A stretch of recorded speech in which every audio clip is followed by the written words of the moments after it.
اللہ اللہ اللہ اللہ اللہ اللہ اللہ اللہ الحمد للہ رب العالمین والصلاة والسلام علی حبیبہ محمد وآلہ وصحبہ اجمعین۔ اعوذ باللہ من الشیطان الرجیم، بسم اللہ الرحمن الرحیم۔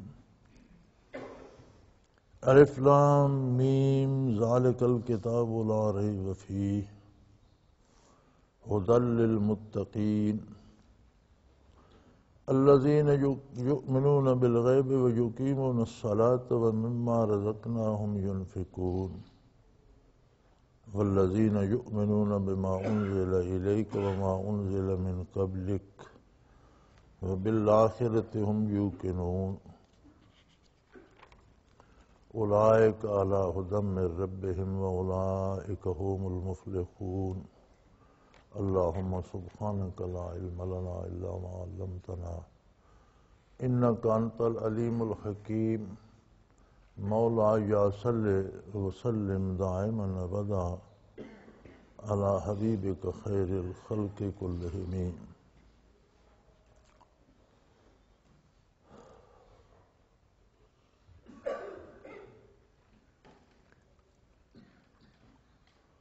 چیزیں الحمدللہ بیان ہوتی رہتی ہیں، پھر وہ مختلف جو ذرائع ہیں بیان کے ان میں جاتی ہیں، طبع ہوتی ہیں، لکھی جاتی ہیں، المرشد میں چھپتی ہیں، الگ سے کتابیں چھپتی ہیں، لیکن پتہ نہیں کیوں آپ کو ذوق مطالعہ کم ہے، پڑھتے نہیں ہیں، یا جو بیان کیا جائے اسے توجہ سے سنتے نہیں ہیں۔ جن چیزوں کے بارہا جواب دے دیے جاتے ہیں وہی سوال پھر آ جاتے ہیں۔ سر فہرست ایک سوال ہے جو کم و بیش ہر ساتھی کرتا ہے، اکثر یہ سوال کرتے ہیں کہ جی میں ذکر تو کرتا ہوں، محنت بھی بڑی کرتا ہوں، مجھے نظر کچھ نہیں آتا۔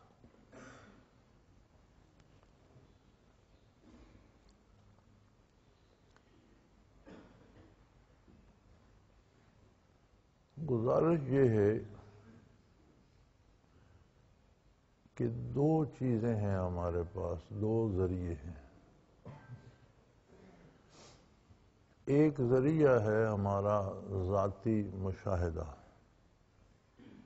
حواس ظاہری سے جو کچھ ہم دیکھتے ہیں، اسی طرح قلب زندہ ہو جائے، اللہ کی عطا ہے وہ مشاہدہ عطا کر دے، کشف ہو جائے، تو وہ بھی ہمارا ایک ذاتی ذریعہ ہے جاننے کا، علم کا۔ ہمارا ظاہری ذریعہ جو علم کا ہے حواس خمسہ ہیں،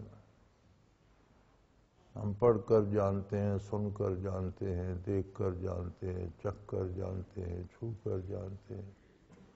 کیا جو کچھ ہم اندازہ کرتے ہیں یہ سارا درست ہوتا ہے؟ کبھی نہیں، ہمیں غلطیاں لگتی ہیں، دیکھنے میں غلطی لگتی ہے، سمجھنے میں غلطی لگ جاتی ہے۔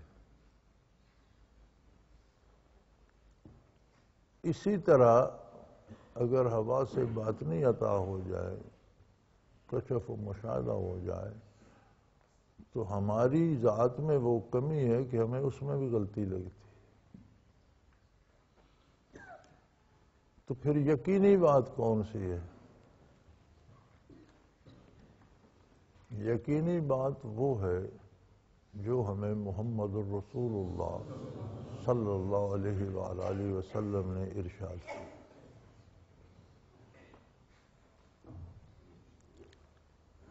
ارشاد ہوتا ہے ذالک الکتاب لا ریب فیہ، یہ کتاب ہے جسے کتاب کہنا چاہیے۔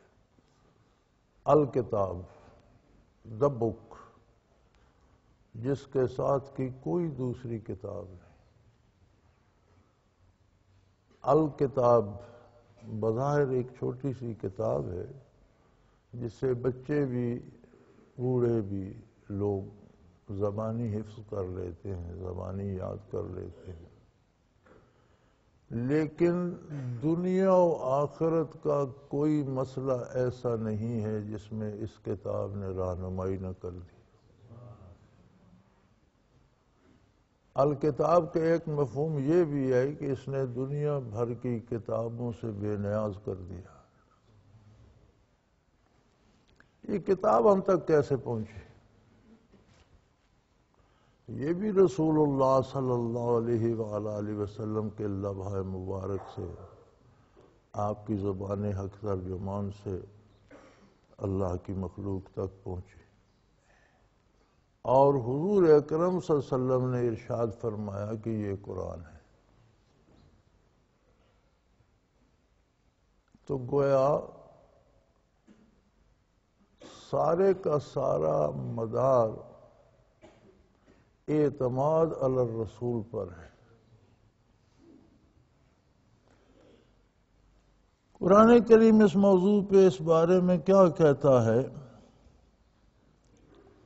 ہدی للمتقین،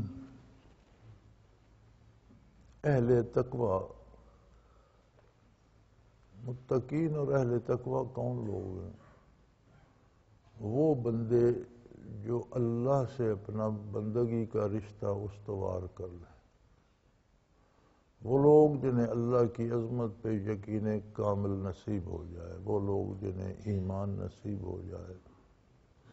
اب جب ایمان نصیب ہو گیا، سمجھ لیا میں مخلوق ہوں، میرا ایک خالق ہے، وہ میرا رب ہے، پروردگار ہے، لمحہ لمحہ مجھے پال رہا ہے، ایک ایک سیل بنا رہا ہے۔ اب آگے چلنا کیسے ہے؟ بندہ ہو کر میرے فرائض کیا ہیں اور مالک کے حقوق کیا ہیں؟ بحیثیت بندہ مجھے اللہ نے حقوق کیا دیے ہیں، میں اللہ سے کیا طلب کر سکتا ہوں، اس کی بارگاہ میں کیا پیش کر سکتا ہوں؟ یہ اتنا بڑا سوال ہے کہ لمحہ لمحہ بیتتی ہوئی زندگی کے ہر کام کے ساتھ یہ سوال جڑا ہوا۔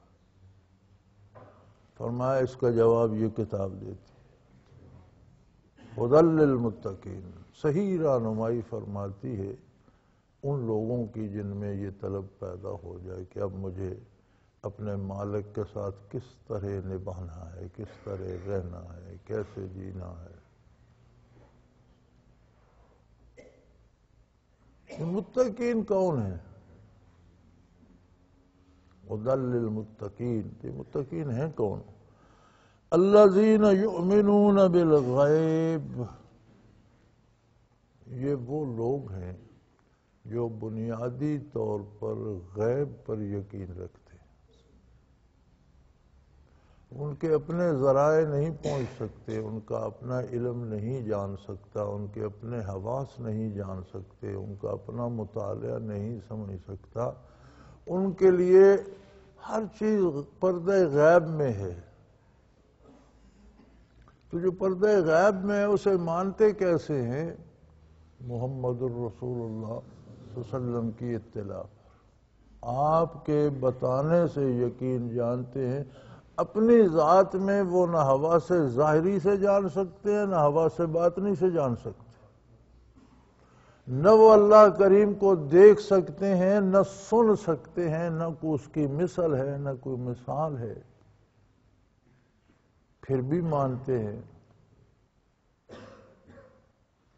صرف ایک ذریعہ ہے ان کے پاس کہ حضور نے یہ بتایا ہے، اس پہ جم جاتے ہیں، زندگی صرف کر دیتے ہیں، اس پہ مر جاتے ہیں، جانیں نچھاور کر دیتے ہیں، قربان ہو جاتے ہیں۔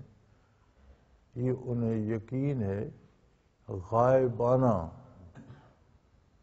غیب کہتے ہیں ما غاب عن الحواس، آدمی کے حواس سے جو چیز پوشیدہ ہو اسے غیب کہتے ہیں، یعنی ان کے اپنے حواس ظاہری ہوں یا باطنی ہوں وہ نہیں جان سکتے، جان نہیں سکتے تو مانتے کیوں ہیں؟ نبی کریم صلی اللہ علیہ وسلم سے سن کر مانتے، یعنی مقصود ایمان بالغیب ہے۔ یہ ایمان بالغیب اتنی مضبوط چیز ہے، اتنی طاقتور ہے کہ یقیمون الصلاۃ، انہیں اللہ کی اطاعت پہ لگا دیتا ہے، جسے دیکھ نہیں سکتے، جسے سن نہیں سکتے، جس کو کوئی مثل نہیں، کوئی مثال نہیں، اس کے سامنے دست بستہ کھڑے اس سے گزارشات پیش کر رہے ہیں، اس کے سامنے سر مسجود ہو کر اس کی تسبیحات پڑھ رہے ہیں، اسے دیکھ رہے ہیں، کسی ذریعے سے جان سکتے ہیں؟ نہیں۔ یہی ایمان بالغیب ہے، اور یہی اعتماد علی الرسول ہے کہ حضور اکرم صلی اللہ علیہ وسلم نے بتایا، جو بتایا وہ سچ ہے اور حق ہے۔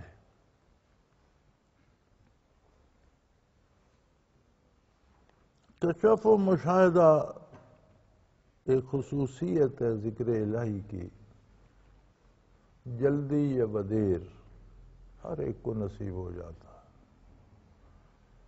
اس کی صورتیں مختلف ہیں، کسی کو بظاہر سامنے جس طرح دن کی روشنی میں نظر آتا ہے اس طرح چیزیں نظر آتی ہیں، کسی کو امثال نظر آتی ہیں، کسی کو وجدان ہوتا ہے، بات اس کے دل میں آ جاتی ہے، بات وہ سمجھ جاتا ہے۔ یہ مختلف صورتیں ہیں کشف و مشاہدے کی، اور ان میں سے ہر صورت کبھی نہ کبھی کسی نہ کسی ذاکر پہ وارد ہو سکتی ہے، ضروری نہیں کہ ایک ہی طرح کرے۔ لیکن اس سب کا کیا حاصل، کیا یہ کشف یقینی ہوتا ہے؟ نہیں۔ اس کا اعتبار ہے؟ نہیں۔ جس طرح آپ ظاہراً دنیا بھر کی باتیں سنتے ہیں، آنکھوں سے دیکھتے ہیں، پڑھتے ہیں، لیکن ان سب باتوں کو پیش کیا جاتا ہے ان اصول و قوانین پر جو آقا نامدار صلی اللہ علیہ وسلم نے بتائے، اگر ان کے خلاف ہیں تو ساری غلط ہے، ان میں صحیح صرف وہ ہے جو حضور کے ارشادات کے مطابق ہے، باقی ساری خبریں فضول ہیں۔ اسی طرح کشف و مشاہدہ بھی پیش کیا جاتا ہے شریعت مطہرہ، جو حضور نے فرمایا وہ درست ہے، جو میں نے دیکھا وہ غلط ہے۔ اگر میرا دیکھنا حضور کے ارشاد کے مطابق ہے تو الحمدللہ میں نے ٹھیک دیکھا، یا بعض اوقات ہوتا یہ ہے کہ بات جو جملہ کہتا ہے وہ صحیح کہہ رہا ہوتا ہے، اس کا مفہوم ہماری سمجھ میں نہیں آتا، ہم غلط سمجھ لیتے ہیں۔ کہنے والے نے بات صحیح کی، لکھنے والے نے بات صحیح لکھی، ہم جب پڑھتے ہیں تو ہم اس کا کوئی اور مفہوم سمجھ لیتے ہیں جو درست نہیں ہوتا۔ اسی طرح کشف و مشاہدہ میں بھی آدمی جو دیکھتا ہے وہ اسے غلطی لگ جاتی ہے، غلطی ہو جاتی ہے، اور سوائے انبیاء علیہ الصلاۃ والسلام کے غیر نبی کا کشف قابل اعتبار نہیں ہوتا۔ یہ صرف اللہ کے نبی ہیں جنہیں غلطی نہیں لگتی، وہ معصوم عن الخطا ہوتے ہیں، وہ جو دیکھتے ہیں وہ حق ہوتا ہے، جو سنتے ہیں وہ حق ہوتا ہے، جو ارشاد فرماتے ہیں وہ حق ہوتا ہے۔ کسی غیر نبی میں یہ استعداد نہیں ہے کہ وہ جو دیکھے جو سمجھے وہ کہے یہی حق ہے، نہیں، وہ پیش کیا جائے گا ارشادات عالی رسول اللہ صلی اللہ علیہ وسلم پر، اس کی حدود کے اندر ہے تو درست ہے، اس سے ٹکراتا ہے تو اسے پھینک دیا جائے گا، اس کی کوئی حیثیت نہیں، حق وہی ہے جو حضور نے بتایا۔ اور یہ ایمان بالغیب مطلوب ہے۔ عبادات سب سے اعلیٰ فعل ہے دنیا میں، انسان جو کرتا ہے، جتنے کام کرتا ہے، سب سے اعلیٰ کام اللہ کی عبادت ہے۔ فرمایا یہاں بھی ایمان بالغیب ہے، ساری زندگی اطاعت کرتا ہے، ایمان بالغیب پر کرتا ہے، شہید ہو جاتا ہے، جان لٹا دیتا ہے، اللہ کی راہ میں مارا جاتا ہے، ایمان بالغیب پر۔ الذین یؤمنون بالغیب، ایمان بالغیب مطلوب ہے۔ یہ کشف و مشاہدہ کیا ہے؟ یہ اللہ کی عطا ہے۔ آدمی مسلسل ذکر کرتا ہے، اس پر انوارات آتے ہیں، دل روشن ہوتا ہے، تو چیزیں دیکھنے کی استعداد اس میں پہلے زندگی آتی ہے، زندہ ہوتا ہے، پھر وہ بالغ ہوتا ہے، سمجھنے کے قابل ہوتا ہے۔ یہ جو بچہ پیدا ہوتا ہے یہ بھی زندہ تو ہوتا ہے، کیا یہ گرمی سردی دھوپ چھاؤں سمجھتا ہے؟ نہیں سمجھتا نا، وقت لگتا ہے، 16-17 برس لگ جاتے ہیں، تب جا کر کچھ تھوڑی بہت شعور آتا ہے۔ اسی طرح دل بھی، مجھے ایک ساتھی کہہ رہا تھا کہ مجھے 10-12 دن ہو گئے ذکر کرتے، مجھے ابھی کچھ نظر نہیں آیا۔ اور میرے خیال میں ان کی عمر مبارک 90 سال کے قریب تھی۔ بھئی 90 سال ضائع کر دیے، 10-12 دنوں میں کیا نظر آئے گا؟ اور کیا دیکھنا چاہتا؟ تمہیں نظر آئے گا تو اس کی اتھینٹسٹی کیا ہے کہ وہ صحیح ہے؟ انسان ہر کام کے ساتھ کوئی نہ کوئی غرض وابستہ کر لیتا ہے، کیونکہ دنیاوی زندگی میں ایسے ہی ہوتا ہے۔ مادی زندگی میں ہم بلا غرض کوئی کام نہیں کرتے، لیکن جو زندگی روح کی ہے، جو قلبی ہے، جو باطنی ہے، وہ غرض سے نہیں ہوتی، اس کا مقصد اللہ کی اطاعت اور قرب الہی ہے۔ ایسا کیوں کر رہے ہو؟ اللہ کو راضی کرنے کے لیے۔ ایسا کیوں کر رہے ہو؟ اللہ کا حکم ہے۔ ایسا کیوں کر رہے ہو؟ نبی صلی اللہ علیہ وسلم کی سنت ہے۔ اس میں یہ وصولیاں نہیں ہوتی، اور اگر اس میں بھی ہم نے وصولی کا ذکر تو کر رہے ہیں، دکھائی کچھ نہیں، دکھائی کیا دے گا؟ دکھائی تو کافر کو بھی دے جاتا ہے۔ قرآن کریم فرماتا ہے جب زندگی خاتمے کے قریب آتی ہے، موت آتی ہے، موت کے فرشتے آ جاتے ہیں، تو کافر سے بھی کہتے ہیں کہ فیما کنتم، یہ تم کیا کرتے رہے ہو؟ تمہارے تو ذرے ذرے میں کفر کی بدبو ہے اور کفر دھسا ہوا ہے، تو کیا کرتے رہے ہو اللہ کی زمین پر اتنا عرصہ؟ تمہیں فیما کنتم، کیا جھک مارتے رہے ہو؟ تو وہ کہتا ہے کننا مستضعفین فی الارض۔ دیکھو فرشتے کی بات سن بھی رہا ہے، جواب بھی دے رہا ہے۔ ہم تو کمزور لوگ تھے، ہماری تو کوئی حیثیت نہیں تھی، ہم تو عام آدمی تھے، ہم تو رعایا تھے، ہم تو پبلک تھے، ہم تو عوام تھے۔ جس طرح حکمرانوں نے، صاحب اختیار و اقتدار لوگوں نے ذریعے بنائے، قانون بنائے، ضابطے بنائے، اسی طرح ہم بھی زندگی گزارتے رہے۔ اب وہ سارے کافرانہ تھے تو ہمارے بس میں کیا تھا؟ وہ تو سارے گستاخانہ اور کافرانہ تھے اور انہوں نے ہمیں معروم کر دیا۔ تو فرشتے کہتے ہیں الم تکن ارض اللہ واسعہ، کیا اللہ کی زمین وسیع نہیں پڑی تھی؟ جہاں تم عقیدہ صحیح نہیں رکھ سکتے، جہاں تم عمل صحیح نہیں کر سکتے، جہاں تم اللہ کی اطاعت ہے وہ جگہ چھوڑ دیتے۔ زمین وسیع پڑی ہے اللہ کی، جنگلوں میں نکل جاتے یار، جنگلی پھل کھا کے عمر بسر کر دیتے، اللہ کی نافرمانی تو نہ کرو۔ فَلِمَ تُهَاجِرُوا فِيهَا، کیوں نہیں نکل گئے ان جگہوں کو چھوڑ کر، ایسی جگہوں پر جہاں تمہیں کوئی برائی پہ مجبور نہ کرتا؟ یہ تو کر سکتے۔ شاید یہ باتیں ہماری سمجھ میں نہ آئے، چونکہ ہماری توجہ تو اب اس طرح ہے کہ ہم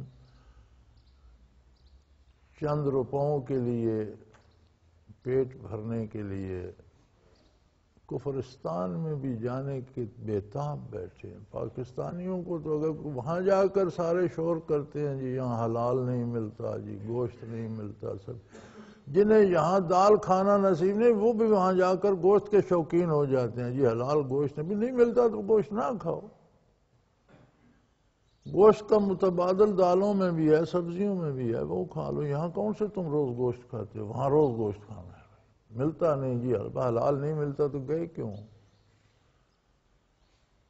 میرا خیال ہے، ہو سکتا ہے میں غلط ہوں، میرا خیال یہ ہے کہ اگر پاکستانیوں سے کہا جائے کہ اپنی زمین اور گھر یہ امریکی سفارت خانے کو دے دو اور امریکہ کا ویزا لے لو تو امریکہ سارا پاکستان خرید لے، یہ سارے چلے جائیں۔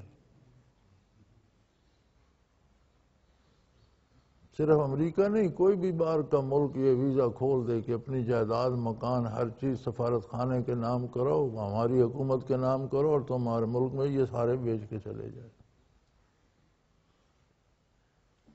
مانا کہ یہاں اسلام نافذ نہیں ہے لیکن یہاں اسلام پر عمل کرنے سے روکتا تو کوئی نہیں۔ مانا کہ سودی نظام ہے لیکن جو سود نہیں لیتے انہیں کوئی ملک سے نکال تو نہیں دیتا، زبردستی تو کوئی نہیں دیتا۔ کم از کم یہ سہولت تو ہے کہ آپ دین پر عمل کرنا چاہیں تو کوئی رکاوٹ نہیں ہے۔ تو پھر وہاں کیوں جاتے ہیں جہاں عمل کرنے میں رکاوٹ ہے، جہاں آپ اذان نہیں کہہ سکتے، جہاں آپ باجماعت نماز نہیں پڑھ سکتے، جہاں آپ کو کھانے کو حلال نہیں ملتا، جہاں سود بھی ہے، جہاں شراب بھی ہے، جہاں بدکاری بھی ہے، جہاں بے حیائی بھی ہے، جہاں برا، تو کیوں جاتے ہیں؟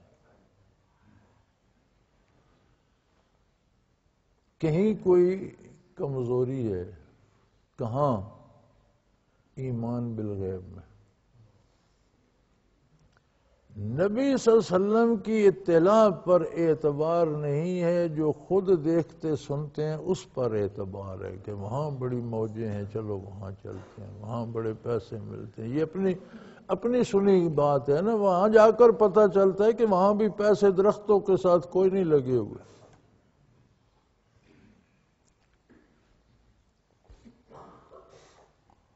پچھلے دنوں مجھے ایک فون تھا برطانیہ سے کہ جی بچے جوان ہو گئے ہیں، بالغ ہو گئے ہیں اور وہ آدھا کلمہ پڑھتے ہیں، لا الہ الا اللہ تو پڑھتے ہیں، محمد رسول اللہ نہیں پڑھتے۔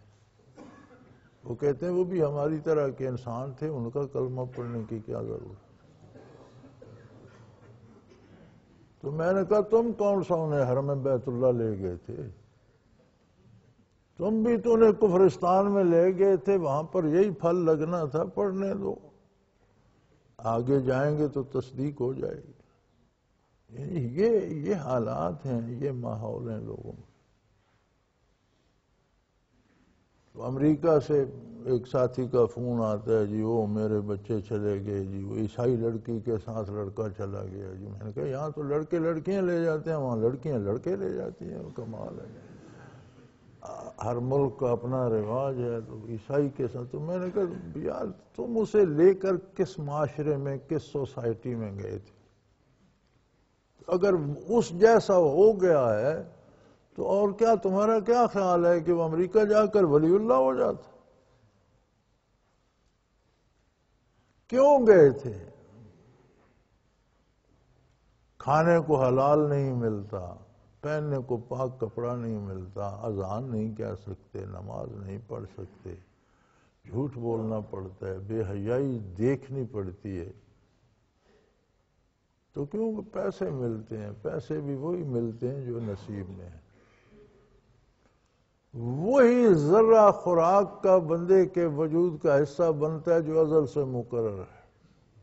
اربوں روپے بھی جمع کر کر کے لوگ رکھ کے مر جاتے ہیں، بادشاہ خزانے چھوڑ کے مر جاتے ہیں، دولت مند دولت چھوڑ کے مر جاتے ہیں، کھاتے وہی ہیں جو ان کے نصیب کا، اور وہ ہر جگہ ملتا ہے۔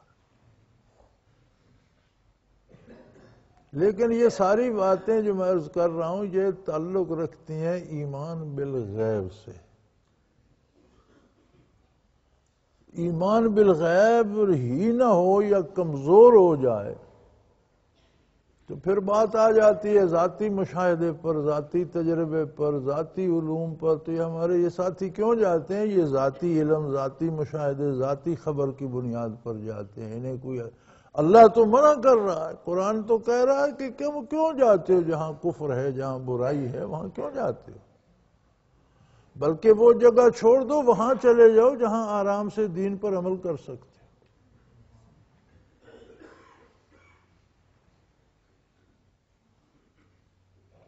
تو ہم انتخاب کرتے ہیں اپنے ذاتی تجربے کا جو ایمان بالغیب نہیں ہے. وہ ہمارے آنکھوں پر، ہمارے کانوں پر، ہماری سماعت پر، ہماری بصارت پر، ہمارے حواس پر ہمارا اعتماد ہے. مطلوب ایمان بالغیب ہے. تو جب مطلوب ایمان بالغیب ہے تو پھر کشف کی طلب اور کشف کی کوشش کی کیا ضرورت ہے؟ جب کشف نے بھی واپس اسی ایمان بالغیب کی طرف آنا ہے اور اسی ہستی کے ارشادات کے تابع ہونا ہے، تو پھر ایک تماشا ہی ہے، اس کا حاصل کیا ہے؟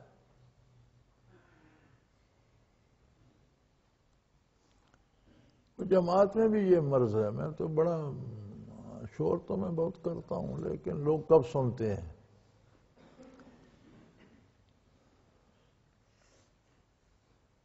ایسا دور آ گیا ہے کہ یہ چیز عام کرنے کی نہیں ہے. ہر بندے کو، ہر مرد، ہر خاتون کو ذکر پہ لگا دینا یہ درست نہیں ہے، موضوع نہیں ہے. یہ بہت نازک، حساس اور قیمتی چیز ہے، اور مستقل مزاج لوگوں کے لیے، اور ان لوگوں کے لیے جن کا ایمان بالغیب ہے. اسی لیے آپ اہل اللہ کی تاریخ پڑھ جائیے تو لاکھوں لوگوں نے ان کے ہاتھوں پہ بیعت کی، ان کے مرید ہوئے، تسبیحات بتائیں، انہیں تلاوت کا بتایا. لیکن ذکر قلبی میرا خیال ہے 5 لاکھ مرید ہیں تو شاید 2-4 کو کرا دیا. کیوں؟ اس لیے کہ ہر آدمی کے کرنے کا کام نہیں ہے یہ. آج ہم نے کیوں یہ فساد کھڑا کر دیا؟ یہ ہم نے نہیں کیا، یہ اللہ کی مرضی. آج ایسا دور آ گیا ہے کہ جو ذکر کرتے ہیں ان کا ایمان بالغیب نہیں قائم ہو رہا، تو جو نہیں کرتے ان کا حال کیا ہوگا؟ وہ عید ایمان بالغیب کا تھا. لوگ ایمان پر قائم تھے، حق کو حق اور باطل کو باطل جانتے. خطائیں بھی ہو جائیں، گناہ بھی ہو جائے تو گناہ کو گناہ سمجھتے تھے، نیکی کو نیکی سمجھتے تھے. ایمان بالغیب کا عید تھا. آج کے اس عید میں لوگ ایمان بالغیب سے رخصت ہو چکے ہیں. شریعت پر اعتماد نہیں، استاد پر اعتماد نہیں، شیخ پر اعتماد نہیں، جو خود دیکھیں سنیں وہ مانتے. عمومی گمراہی کا دور ہے، اور یہ اس لیے کوشش کی جاتی ہے کہ اللہ کرے کم از کم ذکر کی برکت سے کچھ عقیدہ تو بچ جائے، ایک حد تک نیکی سے محبت اور برائی سے نفرت تو پیدا ہو جائے. یہ سوال بڑے ساتھی کرتے ہیں، اور جو سمجھدار ہیں وہ ذرا پھیر کے کرتے ہیں. جو سادے ہیں وہ تو سیدھا کرتے ہیں نا کہ جی 10 دن ہو گئے ذکر کرتے کچھ نظر نہیں آیا. یہ تو سادی سی بات ہے نا. تو جو سمجھدار ہیں نا وہ تھوڑا سا اس میں پیش ڈالتے ہیں. وہ جی کیسے پتہ چلے میرے لطائف روشن ہو گئے؟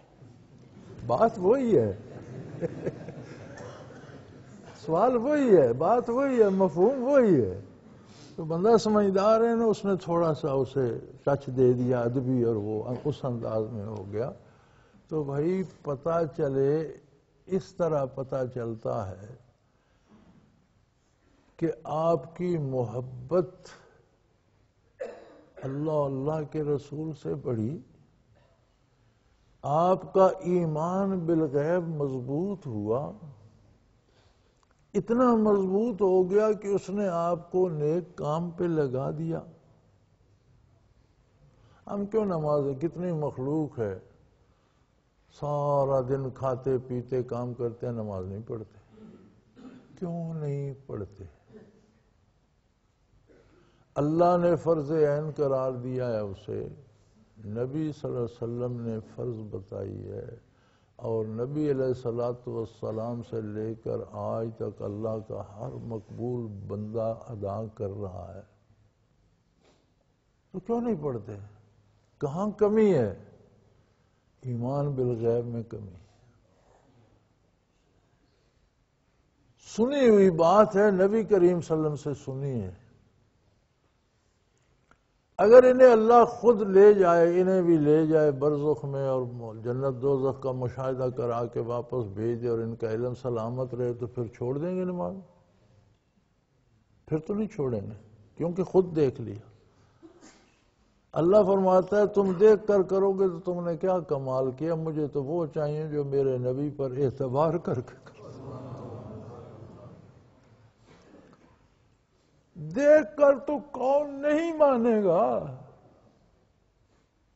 جب موت کے فرشتے نظر آئے تو فرعون نے بھی کہا کہ اللہ مجھے بچا لے، میں مانتا ہوں تجھے مانتا ہوں، اے موسیٰ کے رب میں تجھ پر ہی موت. اللہ نے فرمایا الان ہوڑ ماننا، اب مانتے ہو. جب آخرت نظر آ گئی، برزخ منکشف ہو گیا، اب کون نہیں مانے گا؟ اب چاہیے تھا ایمان بالغیب جو تم نے قبول نہیں کیا. تو اگر محنت اور ذکر کرنے کے بعد بھی ہمیں ایمان بالغیب نصیب نہ ہو تو فائدہ کیا ہوا؟ ہم تب مانیں گے جب ہم دیکھیں گے تو ہم ہیں کون؟ دانت ہمارا ہے، اس میں درد ہوتا ہے تو ڈاکٹر کے پاس جاتے ہیں کہ اسے کیا ہے. پیٹ ہمارا ہے، اس میں خرابی ہوتی ہے تو طبیب اور ڈاکٹر کے پاس جاتے ہیں کہ اس میں کیا خرابی. وجود ہمارا ہے، اسے ٹمپریچر ہو جاتا ہے تو دوسرے کے پاس لے جاتے ہیں طبیب اور ڈاکٹر کا. ہمیں اپنے بارے جب نہیں پتا تو ذات باری کے بارے ہمیں کیا پتا؟ اس دنیا کے بارے ہمیں نہیں پتا تو آخرت کے بارے ہمیں کیا پتا؟ جو چیزیں سامنے دیکھتے ہیں ہمیں دھوکہ لگ جاتا ہے. ہم دیکھتے ہیں وہ کوئی بہت بڑا جانور کھڑا ہے، قریب جاتے ہیں تو وہ تو جھاڑی ہوتی ہے. راستہ جاتے بندے کو پکڑ لیتے ہیں کہ یہ فلاں ہے، جو وہ مڑ کے دیکھتا ہے تو وہ کوئی اور ہوتا ہے. کیا یہ روز نہیں ہوتا؟ تو جب اپنے علوم کا یہ حال ہے تو اس ہستی پہ کیوں نہ یقین کریں جسے نہ دھوکہ لگتا ہے، نہ غلطی لگتی ہے، نہ اس سے کوئی کمی آتی ہے اس بات میں. جو فرما دیتے ہیں وہ حق ہی ہے. یہی ایمان بالغیب. ہمارے کے تو ہر کوئی مانیں گا، میدان حشر میں بھی کافر کہیں گے یا اللہ میں ایک بار پھر دنیا میں بھیج دے، دیکھ ہم کس طرح عبادت. فرمایا جب میرے نبی نے کہا تھا تو اس پر یقین کیوں نہیں کیا؟ مطلوب کیا تھا؟ الذین یؤمنون بالغیب، غائبانہ ایمان مطلوب تھا. میرے نبی کی صداقت پہ یقین مطلوب تھا، انبیاء کی تکلیف پہ یقین مطلوب تھا. اس وقت تم نے جھٹلا دیا تو اب ماننے کا کیا فائدہ؟ دیکھ کر کون نہیں مانے گا بھائی؟ سو میرے بھائی، کیسے پتہ چلے میرے لطائف روشن ہو گئے ہیں یا بندہ یہ کہ مجھے نظر نہیں آتا؟ بات ایک ہی ہے. پتہ چلتا ہے کہ میرے ایمان بالغیب میں مزید قوت آئی ہے. اب اس قوت کا کیسے پتہ چلے؟ وہ کردار سے پتہ چلے. جھوٹ بولتے ڈر لگتا ہے تو اس کا مطلب ہے ایمان بالغیب مضبوط ہو گیا. سچ کہہ کر سکون ملتا ہے تو اس کا مطلب ہے ایمان بالغیب مضبوط. عبادات وقت پہ ہوتی ہیں، خلوص سے ہوتی ہیں تو ایمان بالغیب مضبوط ہے. چھوٹ رہی ہیں تو ایمان بالغیب میں کمی ہے. اب جس طرح کی وعیدیں حدیث شریف میں اور قرآن کریم میں ترک صلاۃ پر آئی ہیں، ان پر یقین ہو تو کوئی نماز چھوڑ دے، اس کا مطلب ہے ایمان بالغیب میں کمی ہے. ایمان کیا ہے؟ ایمان کی وضاحت کریں، ایمان کی تشریح کیا ہے؟ ایمان کسے کہتے ہیں؟ یقین کے مختلف درجے ہیں، علم الیقین، عین الیقین، حق الیقین۔ علم الیقین یہ ہے کہ وہاں دھواں اٹھ رہا ہے، دھواں اس بات کی دلیل ہے کہ وہاں آگ ہے، یہ یقینی علم ہے کہ وہاں آگ ہے۔ ہم نے آگ نہیں دیکھی، ہم نے دھواں اٹھتا دیکھا ہے، لیکن وہ اس بات کی دلیل ہے کہ وہاں آگ ہے، یہ علم الیقین۔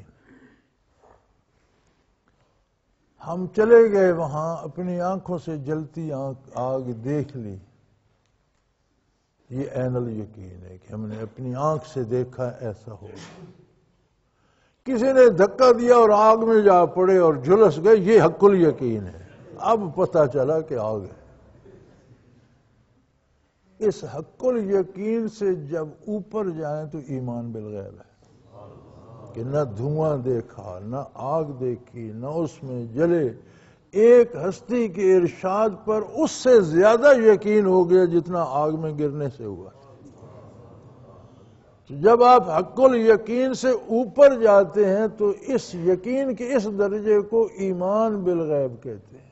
یہ ایمان کی تشریح ہے، یہ ایمان ہے۔ آپ دنیا داروں کے بھی یہ جملے سنتے ہیں نا، کوئی بات وہ یقینی کہنا چاہیں تو کہتے ہیں میرا ایمان ہے یہ بات اس طرح ہے۔ اس لیے کہتے ہیں ایمان ہے کہ ایمان یقین کا انتہائی اور آخری درجہ ہے، حق الیقین سے بھی اوپر ہے۔ اللہ فرماتا ہے مجھے وہ تم سے ایمان چاہیے اور وہ غائبانہ چاہیے، صرف میرے نبی کی خبر پر یقین ہو، بس تمہارا اپنا اس میں کوئی ذریعہ ظاہری یا باطنی شامل نہ ہو۔ اگر تم نے کشف سے مانا تو کشف تو فرعون کو بھی مرتے وقت ہو گیا تھا اور وہ بھی مان گیا تھا، پھر تم نے کیا مانا؟ وہ جب ڈوبنے لگا، موت قریب آتی ہے، میں پہلے آیے کریمہ عرض کر چکا ہوں، دوسری آیات میں ارشاد ہوتا ہے یضربون وجوہہم وادبارہم، فرشتے کفار کو منہوں پہ مارتے ہیں، پیٹھ پہ مارتے ہیں، پوچھتے ہیں کیا جھک مارتے رہے ہو، فیما کنتم، کیا کرتے رہے ہو، زندگی کہاں ضائع کر۔ وہ کفار جواب بھی گویا فرشتوں سے ہم کلامی انہیں نصیب ہوگی تو اب مانیں گے نہیں، مانتے ہیں اس وقت تو، لیکن وہ ماننا اللہ قبول نہیں کرتا۔ وہ فرماتا ہے ایمان بالغیب درکار ہے، دیکھ کے کون نہیں مانے گا؟ تو اگر ہمیں بھی ماننے کے لیے کشف کی ضرورت ہے تو پھر تو حد ہی ہو گئی۔ کشف اللہ کا انعام بھی ہے اور کشف از قسم اجر ہے۔ دو چیزیں یاد رکھیں، ایک دعا کا قبول ہونا از قسم اجر ہے، آپ نے دعا کی قبول ہو گئی، آپ کو اس کا اجر مل گیا، قیامت کو وہ اجر نہیں ملے گا، اتنی اجر میں کمی ہوگی۔ اور نبی کریم صلی اللہ علیہ وسلم کا ارشاد عالی ہے کہ قیامت کو جن لوگوں کی دعا دنیا میں اللہ ہر مومن کی دعا قبول کرتا ہے، کسی کو اسی وقت وہ چیز مل جاتی ہے، کسی کو کچھ دیر بعد مل جاتی ہے، کبھی اس کا متبادل عطا کر دیتے، لیکن کوئی ایسی دعا جو وہ قبول نہ فرمائے وہ اپنے پاس رکھ لیتا۔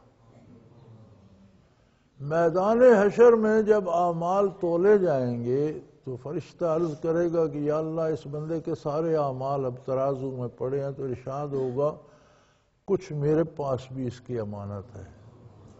وہ دعائیں جو دنیا میں جن کا بدلہ نہیں دیا گیا تھا، اس وقت اللہ کریم اسے اس کے اعمال کے ترازو میں رکھیں گے۔ حضور فرماتے ہیں بڑے بڑے مستجاب الدعوات اس وقت آرزو کریں گے کہ کاش ہماری کوئی دعا قبول نہ ہوئی ہوتی، دنیا میں قبول نہ ہوتی، یہاں آ کر آج کام آتی۔ یہ کشف بھی ایک اجر ہے محنت کا، مجاہدے کا، جتنا کسی کو مشاہدہ ہوتا ہے اتنا آخرت کا اجر اس میں سے کم ہو جاتا ہے۔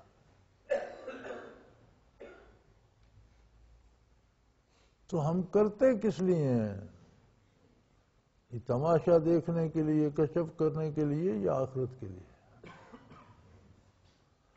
اگر محنت آخرت کے لیے ہے تو اس میں کشف کے مطالبے کیا؟ اگر ہم یہ سمجھنے کی کرتے ہیں کہ میں ٹھیک کر رہا ہوں تو ایمان بالغیب مطلوب ہے، جو حضور نے فرمایا اس کے مطابق کر رہے ہو تو ٹھیک ہے۔ ذکر سے کیا ہوگا؟ توفیق عمل ہوگی۔ ذکر سے کیا ہوگا؟ عمل میں خلوص پیدا ہوگا۔ ذکر سے کیا ہوگا؟ وہ خلوص بڑھتا چلا جائے گا اور نیکی صحیح معنوں میں نیکی ہو جائے گی۔ یہ نہیں ہو سکتا کہ اللہ کا نظام ہمارے ذکر کرنے سے بدل جائے، جو اس نے فیصلے کر دیے ہم ذکر کریں گے تو وہ بدل جائیں گے۔ یہ کیسے ہو سکتا ہے؟ یہ نہیں ہو سکتا۔ اگر کسی کو کشف ہوتا ہے اور وہ کشف شریعت کے مطابق ہے، درست بھی ہے، تو وہ خود مکلف ہے اس پر عمل کرے۔ لیکن اگر اس پر عمل نہیں کرے گا تو آخرت میں کچھ نہیں بگڑے گا، ہو سکتا ہے کوئی دنیا کا نقصان ہو جائے۔ غیر نبی کا کشف کسی دوسرے کے لیے قابل حجت نہیں ہے۔ ایک ساتھی نے کشف میں دیکھا، میں اب اس کا کشف مانتا ہوں، تسلیم کرتا ہوں، تو گویا میں نے اسے نبی مان لیا، کیونکہ یہ شان صرف نبی کی ہے کہ جو مشاہدہ ہوتا ہے، جو دیکھتا ہے، حتیٰ کہ نبی کا خواب بھی وحی الہی ہے، اور نبی جب غیب کی خبر دیتا ہے تو اس پر ایمان لایا جاتا ہے۔ یہی ایمان بالغیب ہے۔ غیر نبی کے کشف پر اعتبار کرنا اس کو نبی ماننے کے مترادف ہے۔ تو پھر یہ لوگ، کوئی بندہ کہہ دے اسے کشف ہوتا ہے تو اس پر جرمٹ کیوں کیے رکھتے ہیں؟ اس لیے کہ ان کا ایمان بالغیب کمزور ہے۔ مشاہدے پر ایمان کی بنیاد رکھنا چاہتے ہیں، جو دیکھا ہے وہ مانیں گے۔ اور تم نے دیکھا کیا؟ تم تو اندھے ہو، تمہیں تو غلطی لگتی، تمہیں تو دھوکہ لگتا۔ تو بھائی کشف اللہ کا انعام ہے، لیکن وہ جسے دے، جتنا دے، وہ اس کے اور اس کے مالک کے درمیان کی بات، میرے اور آپ کے لیے نہیں ہے۔ وہ صاحب کشف کے اور اس کے مالک کے درمیان کی بات ہے۔ اللہ اسے جتنا مشاہدہ دیتا ہے دے، وہ جانے، اس کا کرم ہے، اس کا احسان ہے، ایک انعام ہے۔ اور صوفیاء کہتے ہیں تلعب بہا اطفال الطریقہ، تصوف کے بچوں کو اللہ کریم کشف کے کھلونے دے کر بہلا دیتا۔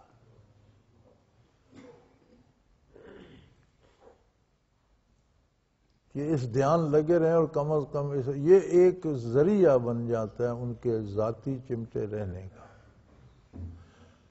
تو بھائی میں عرض کر رہا تھا کہ قرآن کریم نے اپنی ابتدا اس بات سے کی، پہلی بات تو یہ بتائی کہ ذالک الکتاب لا ریب فیہ، یہ کتاب ہے جسے آپ کتاب کہہ سکتے ہیں، الکتاب، دا بک،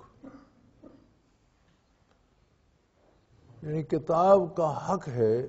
یہ چونکہ انسان اور اللہ کے تعلقات، اب اس میں تخلیق سے لے کر عاقبت تک ساری بات آ جاتی ہے، تو ہر موضوع پہ پوری رہنمائی کرتی ہے،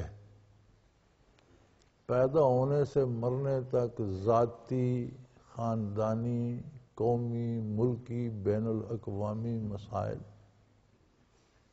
ہر طرح کے مسائل جو انسانوں کو پیش آتے ہیں، وہ عدالتی ہوں یا مالیاتی ہوں یا معاشرتی ہوں یا سیاسی ہوں،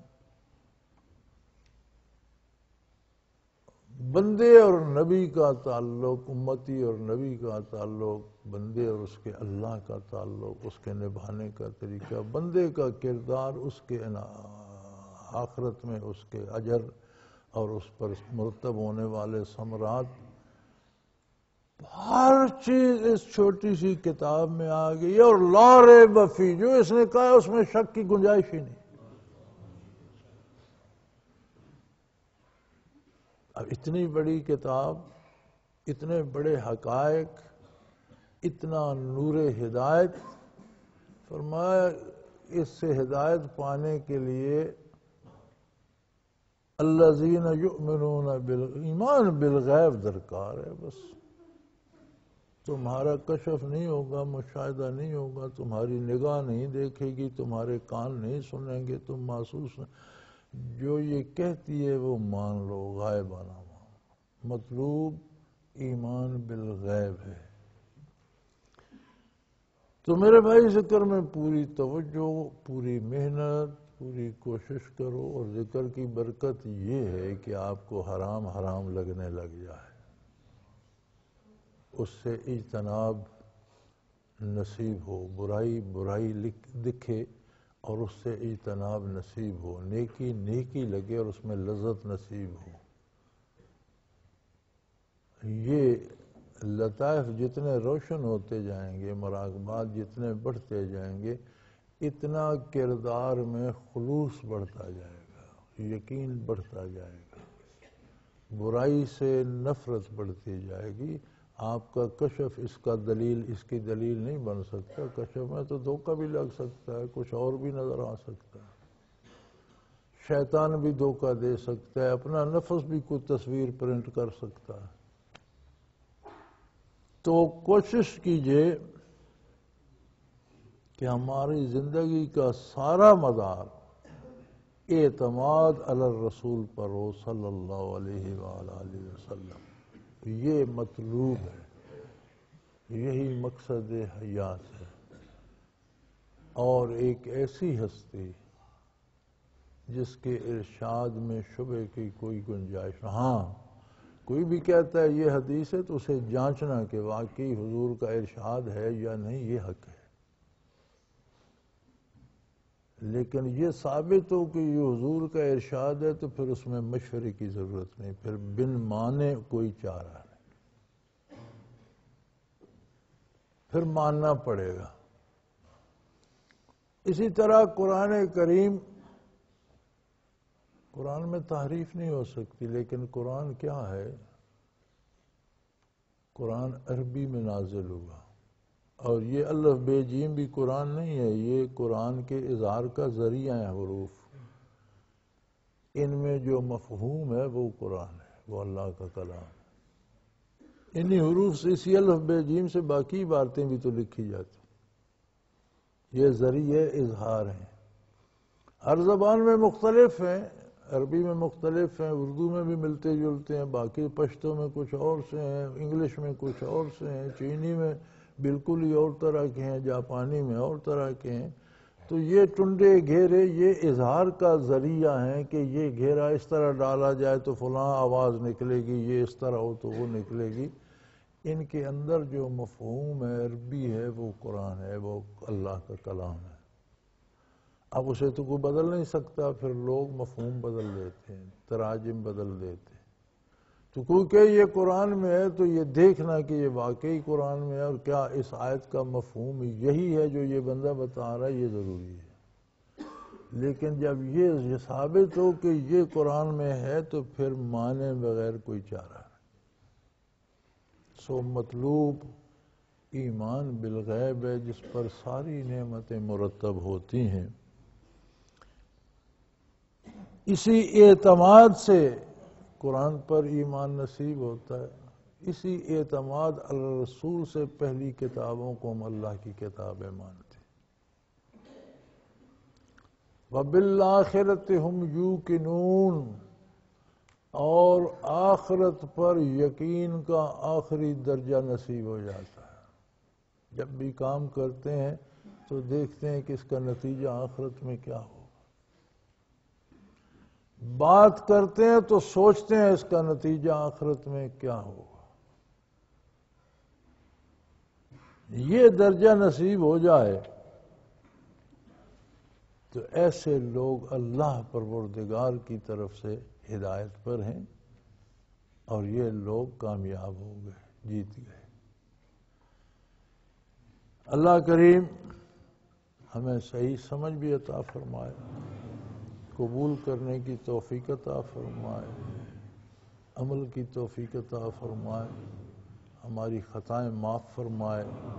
اور خاتمہ بالایمان نصیب فرمائے۔ وآخر دعوانا ان الحمدللہ رب العالمین۔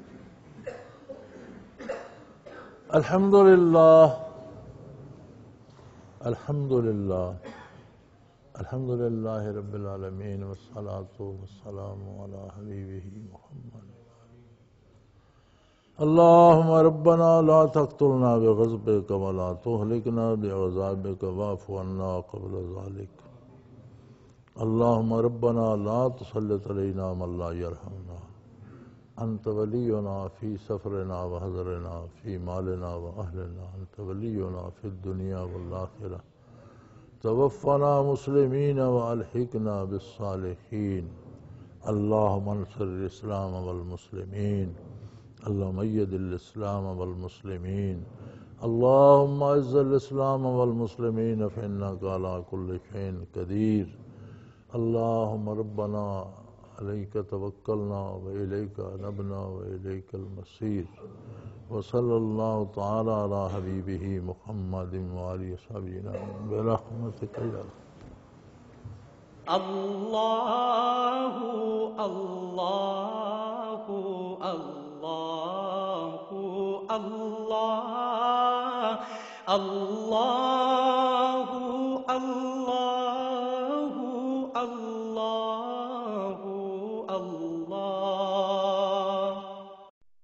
حضرت امیر محمد اکرم آوان مد ظلہ العالی دارالعرفان منارہ ضلع چکوال میں سالہ سال سے قرآن و حدیث کے اوپر خطابات کر رہے ہیں اور سلسلہ نقشبندیہ اویسیہ کے مطابق لوگوں کو ذکر الہی کی تربیت دے رہے ہیں۔ وہ قرآن پاک کی تفسیر ترتیب وار بیان کر رہے ہیں۔ تفسیر قرآن کو وہ موجودہ ملکی اور بین الاقوامی حالات کے مطابق بیان کرتے ہیں۔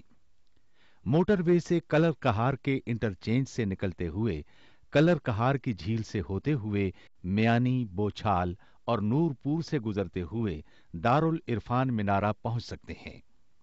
حضرت امیر محمد اکرم آوان نے بچیوں اور بچوں کی دینی اور دنیاوی تعلیم کے لیے سقارہ اکیڈمی کے نام سے ایک درسگاہ بھی قائم کی ہے، جس کا افتتاح ملک پاکستان کے صدر جنرل محمد ضیاء الحق نے اپنے دست مبارک سے کیا تھا۔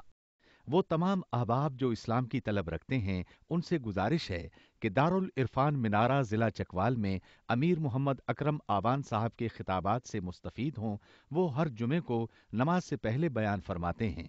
ہر ماہ کی پہلی اتوار کو ماہانہ اجتماع ہوتا ہے جس میں آپ خصوصی خطاب فرماتے ہیں اور پاکستان کے چاروں صوبوں سے احباب اس اجتماع میں شرکت کرتے ہیں۔ اس کے علاوہ یہاں سال میں 2 مرکزی اجتماعات بھی ہوتے ہیں، ایک رمضان المبارک میں اعتکاف کا اجتماع اور دوسرا جولائی اور اگست میں 40 دن کا اجتماع ہوتا ہے جس میں روحانی تربیت کی جاتی ہے۔ اپنا خون سیماب دے کر اتنا ہم کر جائیں گے، نام آقا کا چمن میں پھر رقم کر جائیں گے۔